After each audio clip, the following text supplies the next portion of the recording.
Hi food lovers, மீண்டும் உங்கள் அத்தனை பேரையும் லக்ஷ்போஜனாவிலே சந்திப்பதில் மகிழ்ச்சி. இன்றைக்கி என்னென்னு கேட்டிங்கன்னா, எல்லோரோட ஃபேவரட்டான ஒரு காயினா உருளைக்கிழங்கு. உருளைக்கிழங்கை விதவிதமாக சமைக்கலாம். ஆனால் ரொம்ப சிம்பிளாக ஒன்றுமே இல்லாமல் ஜஸ்ட் ஒரு தாளிப்பு, ஒரு காரத்தில் ஒரு ஃபென்டாஸ்டிக் உருளைக்கிழங்கு பொரியல் பண்ண முடியும். ஸோ அந்த உருளைக்கிழங்கு எப்படி பண்ணுறது, அந்த மாதிரி சிம்பிளான ரெசிப்பியை ஃபென்டாஸ்டிக் எப்படி மாற்றுறதுன்னு பார்க்கலாம் வாங்க.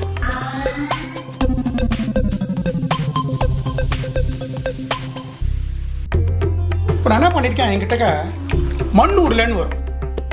அந்த மண் உருளை வந்து சைஸில் நல்லா பெருசாக இருக்கும். அந்த மாதிரி உருளை வாங்குங்க. ஏன்னா அந்த உருளையில் தான் வந்து இந்த ஸ்வீட்னஸ் இருக்காது. சில நேரத்தில் வந்து உருளைக்கிழங்குல வந்து திதிப்பு வந்துடும். ஸோ அது அந்த டிஷ்ஷோட என்டையர் இதை வந்து டேஸ்டியே மாற்றிடும். ஸோ என்ன பண்ணியிருக்கேன், அந்த மாதிரி மண் உருளை வாங்கி நல்லா அலம்பிட்டு இந்த மாதிரி சின்ன சின்னதாக கட் பண்ணியிருக்கேன். ஒரே ஈவனாக கட் பண்ணியிருக்கேன். இது என்ன பண்ணியிருக்கேன், கட் பண்ணிவிட்டு உப்பு தண்ணியில் போட்டு வச்சுருக்கேன். போட்டுட்டு என்ன பண்ணுங்கள், நார்மலாக உருளைக்கிழங்கு வந்து நல்லா உங்களுக்கு கலரிங்காக நல்லா கிறிஸ்பாக வரணும் அப்படின்னா இந்த உருளைக்கிழங்கு மேலே ஒரு மாவு சத்து உண்டு. அந்த மாவு சத்து போகணும். இந்த மாவு சத்து போகிறதுக்காக இந்த உருளைக்கிழங்கை இப்படி நல்லா கையில் எடுத்து நான் ஏற்கனவே பண்ணி வச்சுருக்கேன், உங்களுக்கு செஞ்சு காட்டுறேன்.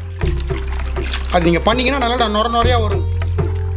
இப்படி நல்லா ரெண்டு கையிலையும் இப்படி நல்லா ப்ரெஸ் இது பண்ணிங்கன்னா, தேய்ச்சி விட்டிங்கன்னா அந்த மாவு போய் இந்த தண்ணியே பாருங்கள், இப்போது நுரையா வருது பாருங்கள், அந்த மாதிரி நுரையா வரும். ஸோ அந்த மாதிரி அந்த உருளைக்கிழங்கை இந்த மாதிரி நான் நல்லா வாஷ் பண்ணி, உங்களுக்கே பார்த்தா தெரியும் உருளைக்கிழங்கு எந்த அளவுக்கு நல்லா பிரைட் இன் ஒயிட் கலரில் இருக்குது பாருங்கள். அதுக்கு காரணம் இந்த மாதிரி நான் நல்லா அந்த உப்பு தண்ணியில் போட்டு பண்ணது. ஸோ இந்த மாதிரி உருளைக்கிழங்கை முதல்ல கட் பண்ணி ரெடி பண்ணி வச்சிட்டிங்கன்னா 80% உங்கள் ஒர்க்கு ஓவர். இனிமேல் அதுக்கு சின்னதாக ஒரு தாளிப்பு தான். வாங்க அது எப்படின்னு பார்க்கலாம். அந்த உருளைக்கிழங்கு ரோஸ்ட் பண்ணுறதுக்கு ஒரு இரும்பு கடாய் வைக்கிறேன். கடாய் சுடட்டும்.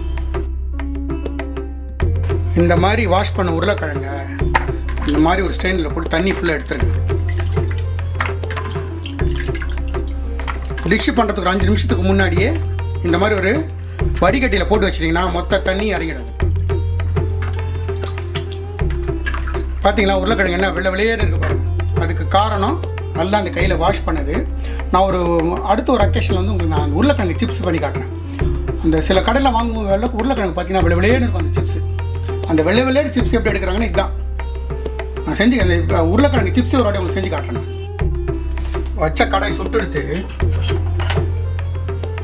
2 டீஸ்பூன் எண்ணெய் சேர்த்துக்கிறேன். நார்மல் நம்மளோட கடலை எண்ணெய்.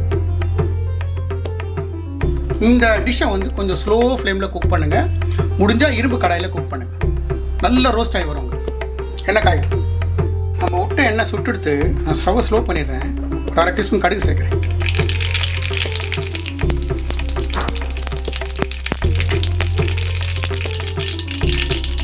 ஒரு பிஞ்சு ஜீரகம், 1/4 டீஸ்பூன் உளுத்தம்பருப்பு,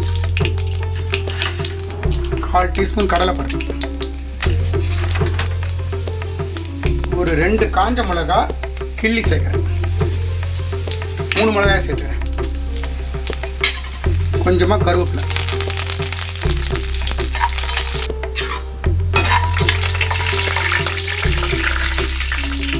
இதில் நம்ம வடிகட்டி வச்சிருந்த உருளைக்கிழங்கு,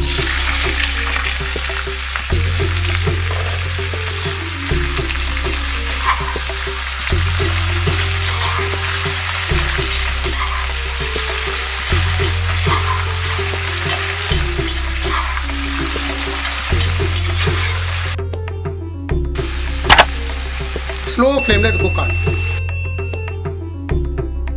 ஒரு 2-3 நிமிஷத்துக்கு ஒரு வாட்டி கீழே மேலேயும் நல்லா வதக்கி விடுங்க. நான் உப்பு போடலை. முதல்ல உப்பு போடாமல் இதை ரோஸ்ட் பண்ணுங்கள், அப்புறமா உப்பு போட்டுக்கலாம்.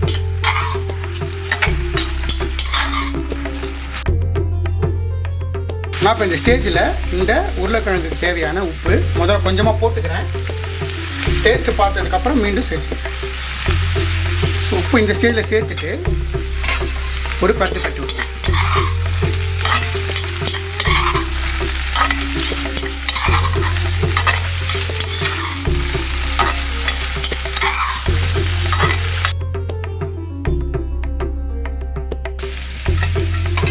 நடுவில் கலரி விட்ருங்க. இந்த மாதிரி ஒரு பக்கம் உங்களுக்கே பார்த்தா தெரியும் ரோஸ்ட் ஆக ஆரம்பிச்சிட்டு நான் என்ன பண்ணேன், இப்போ திருப்பி இன்னொரு பக்கம் திருப்பி விட்டுருக்கேன். ரோஸ்ட் ஆகும். இது கொஞ்சம் நல்லா ஸ்லோ ஃப்ளேமில் ரோஸ்ட் பண்ணிங்கன்னா தான் நல்லாயிருக்கும்.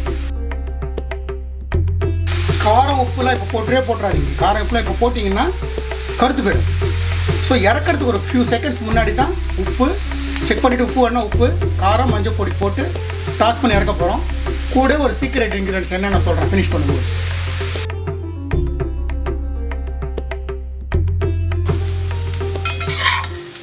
உங்களுக்கு தெரியும், ஒரு பக்கம் ரோஸ்ட் ஆகிருக்கு, இன்னொரு பக்கம் ரோஸ்ட் ஆகலை. ஸோ அந்த பக்கம் திருப்பி விட்டு நான் ரோஸ்ட் பண்ணிட்டு இருக்கேன். இன்னொரு ஃபியூ செகண்ட்ஸ், அதுக்கப்புறம் நம்ம உப்பு செக் பண்ணிவிட்டு உப்பு போட்டுக்கலாம், மஞ்சத்தூள், காரப்பொடி போடுவோம். அப்புறம் நான் சொன்ன அந்த சீக்ரெட் இன்க்ரீடியன்ட் போடுற மாதிரி. இப்போ இந்த ஸ்டேஜில் கொஞ்சமாக மஞ்சத்தூள்,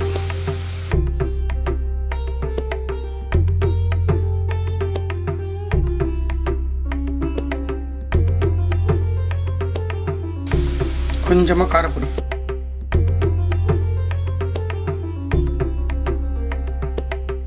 சின்ன ஸ்பூனில் 2 ஸ்பூன் தனியாத்தூள், சின்ன ஸ்பூன்,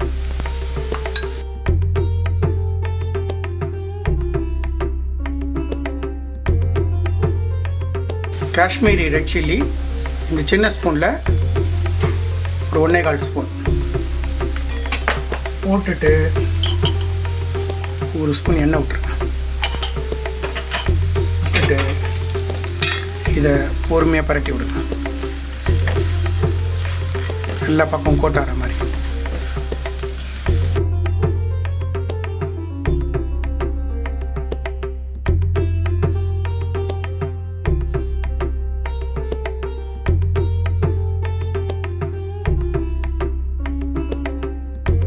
பார்த்தீங்களா கலர், பார்த்தீங்களா எந்த அளவுக்கு அப்பீலிங்காக இருக்க பாருங்கள்.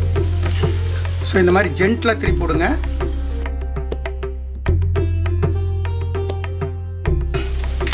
ஃப்ளேமை ஸ்லைட்டாக இன்க்ரீஸ் பண்ணிக்கோங்க.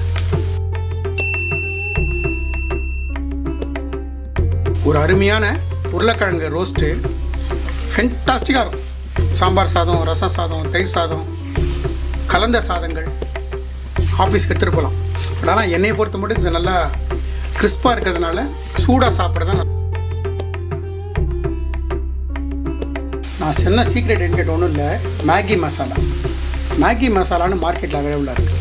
அந்த மேகி மசாலாவை இறக்கிறதுக்கு முன்னாடி இந்த மாதிரி ஸ்ப்ரிங்கிள் பண்ணுறேன்.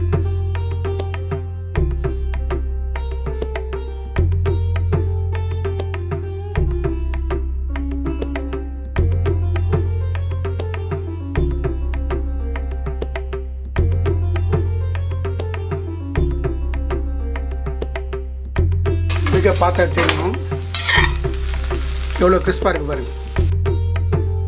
இது எந்த அளவுக்கு கிறிஸ்பாக இருக்குன்னு காட்டுறேன் பாருங்கள். கேட்குதா கரகரன்னு? ஸோ அந்த அளவுக்கு அது வந்து கிறிஸ்பாக இருக்குது உருளைக்கிழங்கு.